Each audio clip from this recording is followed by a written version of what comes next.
If a chance meeting with an enemy in the air presented little threat, flying was still a dangerous business. Aircraft and crews were being lost, both by enemy fire and in accidents. Planes were occasionally being brought down by ground fire. To soldiers looking up as these fragile machines passed overhead, the opportunity to pot away at them was irresistible, and if the pilot or some vital part of the engine could be hit, it was a good chance the craft would fall. By the end of the year, anti-aircraft batteries, at first machine guns and then later explosive shells, were being deployed along the front. Airplanes were often poorly marked, and it was not an uncommon occurrence for them to be fired upon by overzealous friendly forces. Accidents were by far claiming the highest number of flying casualties.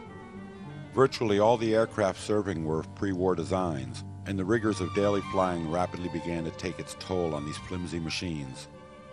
Motors failed, undercarriages collapsed, and wings buckled with alarming regularity. The air crews found themselves operating from makeshift fields, often unsuitable for the demands required in aviation, and takeoff and landing accidents were commonplace. On both sides of the lines, engineers and designers were scrambling to improve the reliability and performance of their airplanes. Before the end of the year, some new types had been introduced and hurried to the front. The British and Colonial Airplane Company unveiled the Bristol Scout, a trim single-seat biplane of surprisingly modern design. With a top speed of nearly 100 miles per hour, the Bristol was ahead of its time and could have been a first-class fighting machine except for the fact that there was no way to effectively arm it. The Bristols would remain in frontline service until the end of the following year, when they would be relegated to a training role.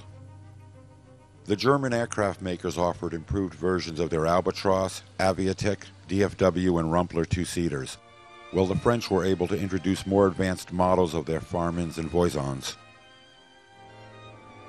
In Great Britain, a camera had been designed for aerial photography. The Flying Corps had assigned 3 of its officers to the task of creating a new photographic unit. Working closely with the Thornton Pickard Manufacturing Company, a camera had been developed that could take decent pictures from the air and have its film be quickly processed in the field. In the coming year, as the ground war dragged on, photographs taken above the front lines would prove invaluable. As 1914 drew to a close, troops on both sides hunkered down in the trenches facing each other across a no-man's land that extended from the Swiss border to the English Channel. Massed machine guns and miles of barbed wire made sure that nobody was going anywhere too quickly, while artillery fire made it remarkably unpleasant to sit still.